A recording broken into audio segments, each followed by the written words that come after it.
फडणवीस तुम्ही देशद्रोही आहात, तुम्ही लोकद्रोही आहात म्हणून तुम्ही देशद्रोही आहात. धारावीतल्याही आपल्या बांधवांना तिथून उठून ती जमीन अडाणीच्या घशामध्ये घालतायत. पण एक दिवस संपूर्ण कोल्हापूर जिल्हा हा स्वतः होऊन आम्ही बंद करू. आपल्याला चिरडण्यासाठी ते तयार आहेत. त्यांना असं वाटतं की आपण त्यांना चिरडून टाकू. मी आता एका आंदोलनामधून येतोय. दसरा चौकामध्ये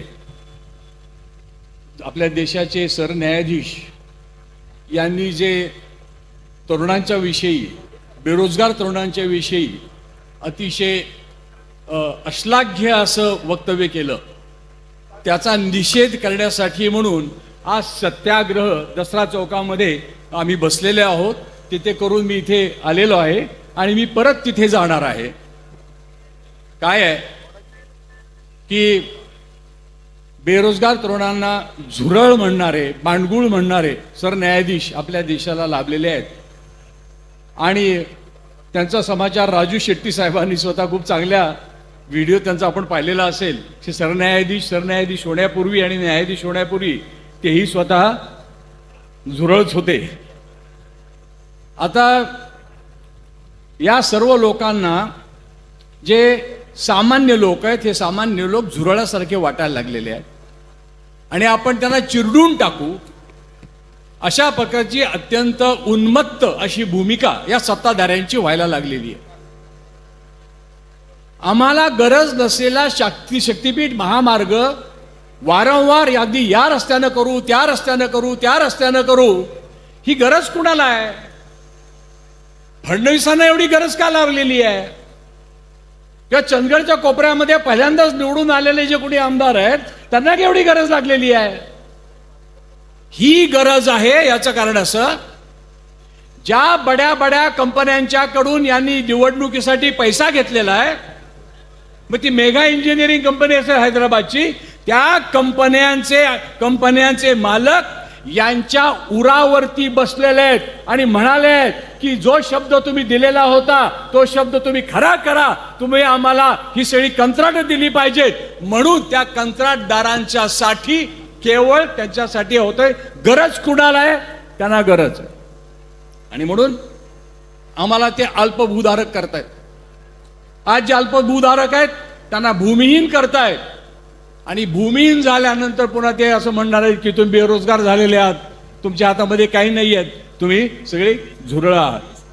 या पद्धतीनं वागणारी ही जी काही सत्ताधारी मंडळी आहेत, हे सत्ताधारी मंडळी यांच्या मनात काय आहे हे आलं. मन की बात त्यांची जी काही असेल, मोदींची खरी मन की बात ही आता सरळ न्यायाधीशांच्या तोंडून आलेली आहे. आणि त्यामुळे मला असं वाटतं की आपल्याला लढा तीव्र केला पाहिजे. मी एक सूचना करणार.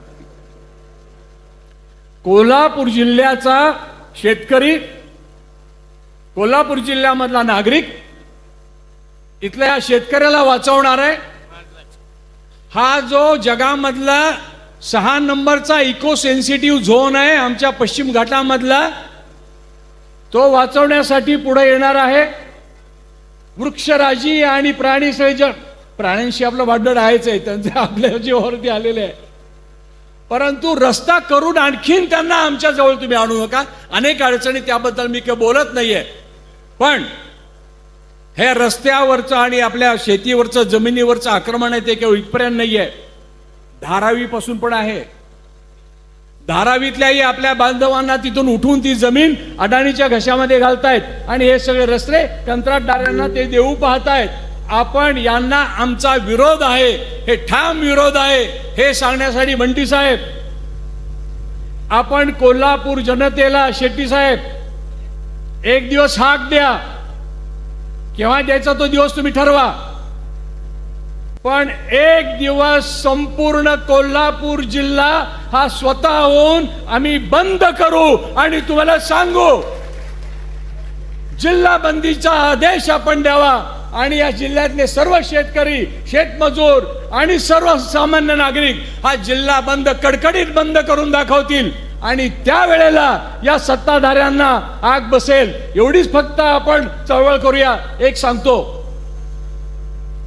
आपल्याला चिरडण्यासाठी ते तयार आहेत. त्यांना असं वाटतं की आपण त्यांना चिरडून टाकू. जसा त्यांनी तिथे धारावीमध्ये चिरडायचा प्रयत्न चालवलेला आहे. यांना रक्ताची चटक लागलेली आहे. दिल्लीमध्ये हजारो कामगार, त्या हजारो कामगारांना त्यांनी किमान वेतनापासून वंचित ठेवलं होतं. प्रचंड मोठी लढाई तिथे झालेली होती. ही सर्व जी लढाई आहे या व्यापक लढाईचा आपण भाग आहोत हे लक्षामध्ये ठेवून आपण आपला भाग वाचवतो आहोत, आपण आपला राज्य वाचवतो आहोत, आपण आपला देश वाचवतो आहोत. खरी देशप्रेमाची लढाई आहे. फडणवीस, तुम्ही देशद्रोही आहात, तुम्ही लोकद्रोही आहात, म्हणून तुम्ही देशद्रोही आहात आणि त्यामुळं आम्ही तुम्हाला या सत्तेवरती बसू देणार नाही. तुम्ही हा महामार्ग करायला तुम्ही याच, माणसं पाठवाच, मग त्या रणमैदानामध्ये काय होते हे बघूया. आणि एवढंच बोलून मी आपल्या नेत्यांना विनंती करणार आहे की एक कडकडीत बंदचा आदेश द्या. तो बंद आम्ही यशस्वी करून दाखवू. जेवढं जमेल तेवढं आम्ही करूया, एवढी विनंती करून आपली रजा घेतो. अशाच नवनवीन अपडेटसाठी डिजिटल कोल्हापूर चॅनेलला सबस्क्राईब करायला विसरू नका.